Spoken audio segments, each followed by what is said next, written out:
বলছে যে 90 দিনের মধ্যে নির্বাচন দিতে হবে। উনি স্বপ্নের মধ্যে আছে। ওই যে তত্ত্বাবধায়ক সরকার 90 দিনে নির্বাচন দেবে, উনি ওটার মধ্যে রয়ে গেছে। উনি বুঝতে পারছে না যে এখানে কি হয়ে গেছে বাংলাদেশে। শেখ হাসিনাই বলেছে উনি সন্তান নাকি নমরুদ, আপনারা দেখেন নাই? 71 সনে ওই যে মেডিকেলে জন্ম হওয়ার পরে সেনাবাহিনী খবর নিতে গেছিল, বলে যে নমরুদ হ্যাঁ। এটা শেখ হাসিনার কথা ভাই, আমার কথা না। তো তার বক্তব্য তো শুনতেছেন কি। আমি যেটা বলতে চাচ্ছি বা একটু ধীরস্থিরভাবে করি আমরা। রাষ্ট্র সংস্কার আন্দোলন এগুলো আপনারা করতেছেন, আপনারা আরও করবেন, রূপরেখা দেবেন। তবে আমি সবচেয়ে আশ্বস্ত হতাম যারা যুগপৎ আন্দোলনে ছিলাম, তারা সকলেই মিলে যদি ঐক্যমতের ভিত্তিতে কিছু করতে পারি তাইলে হয়তো কিছু করা সম্ভব হবে। না হলে যেই তিমিরেই আমরা থেকে যাব। আপনি কোনটা বাদ দেবেন সংস্কারে? আপনারা একটা টাস্ক ফোর্সের কথা, কিন্তু প্রত্যেকটা সংস্কারের জন্য কমিশন করতে হবে তো, এবং এই কমিশন তো এই 2-1 বছরের মধ্যে করা সম্ভব না। একটা বিশাল কাজ। ওই যে দেবপ্রিয় বাবুর একটা দায়িত্ব দিচ্ছে, তাই না? আর্থিক খাতের অনিয়মগুলো চিহ্নিত করা।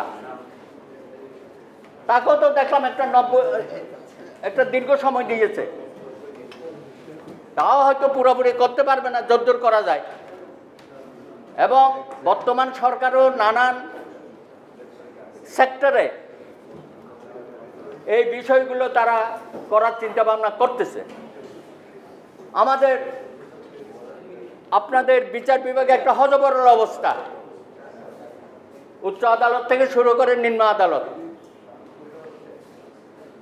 যত অনিয়ম তারা করেছে গত 15 বছরে, সেখানেও তো বিশাল একটা সংস্কারের প্রয়োজন।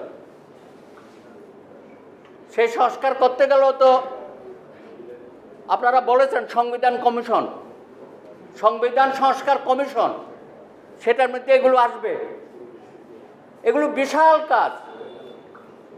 তো এই বিশাল কাজ করতে গেলে তো একটা রেগুলার সরকার আসতে হবে, নির্বাচিত সরকার অবশ্যই করতে হবে। কিন্তু এই প্রফেসর ইউনূসের সরকারের উপর এত চাপাচাপি করলে কোন দিন না জানি সেও রণভঙ্গে দেয়। এটা তো বলা যায় না কি অবস্থা, চারিদিক থেকে এত চাপ দিতে পারবে। আজকে মাত্র 24 দিন হলো তার বয়স, এখনো ভালো করে কান্না করতেও শিখে নাই। 24 দিনের শিশু, হ্যাঁ? তাহলে আরেকটু কিছু কান্না করার সুযোগটা দেন। মাকে চিনুক, মা মানে দেশকে চিনুক। তা আমার কথা হচ্ছে রাষ্ট্রের সংস্কার অবশ্যই প্রয়োজন। আরেকটা সংস্কারের কথা আপনারা বলেন নাই, আমাদের রাজনৈতিক দলগুলোর সংস্কার দরকার, রাজনীতির সংস্কার দরকার। যে পর্যায়ে বাংলাদেশের দলগুলো চলতেছে, আর ভাই এটা কি কালচার হইলো? সরকার চলে গেছে, এখন একটা অন্তর্বর্তীকালীন সরকার, আর আমার বিএনপির বন্ধুরা মনে করছে তারাই সরকার। কি দেখছেন না চারিদিকে? 15 বছর না খেয়েছিল তো, এখন মনে হচ্ছে সব পদগুলো দখল করতে হবে। দেখছেন না?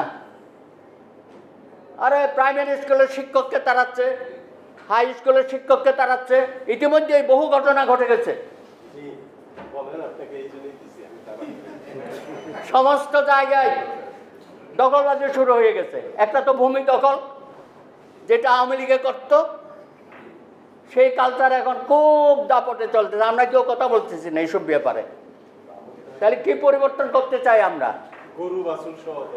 আপনারা দেখেছেন আজকে ডিএজি সাহেবের নাম বেরিয়েছে না, প্রায় সব মিলিয়ে 200-র উপর। আমি তো দেখলাম জামাত আর বিএনপি ভাগাভাগি করে নিয়ে গেছে, আপনারা কেউ নাই। এই যে এবি পার্টি আছে, উনিও পায় নাই। আশ্চর্য ব্যাপার। এটা কি? এটা কি ধরনের সংস্কার? কুসংস্কার। সংস্কারের নামে কুসংস্কার চলতেছে সারা জায়গায়।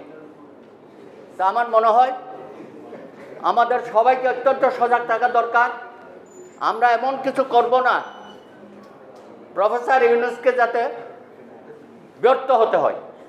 তার সফলতার জন্য অত্যন্ত সজাগভাবে আমাদেরকে কাজ করতে হবে এবং সেই কাজটা আমি চাই আমরা সকলে ঐক্যবদ্ধভাবে করি। আপনিও পারবেন না, আমিও পারবো না, বিএনপি হয়তো পারবে, সেটা হচ্ছে প্রেসার দেব। আজকে ওনারা দেখা করতে গেছে ইউনূস সাহেবের সাথে, আমি তো জানি না এটা কি তাড়াতাড়ি নির্বাচন চাইতে গেছে না আর কিছু আছে এজেন্ডা কি জানি না। এইটা একটা গ্যাপ হচ্ছে না আমাদের মধ্যে। এত আন্দোলনে আপনারা সকলে সম্পৃক্ত ছিলেন, অনেকে আহত হয়েছেন, গুলি খেয়েছেন, শহীদও হয়েছে যুগপৎ আন্দোলনে। সেই জায়গায় এখন আপনারা আমরা কেউ না, এটাই তো অশনির সংকেত। আমি বলতে অশনির সংকেত।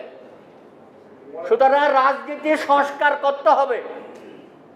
যে 31 দফার ভিত্তিতে আমরা আন্দোলন করেছি, সেই 31 দফাকে ধারণ করে তাকে আরো সমৃদ্ধ করেন।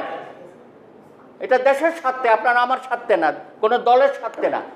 তাই আসুন আমরা এই মহান আত্মত্যাগকে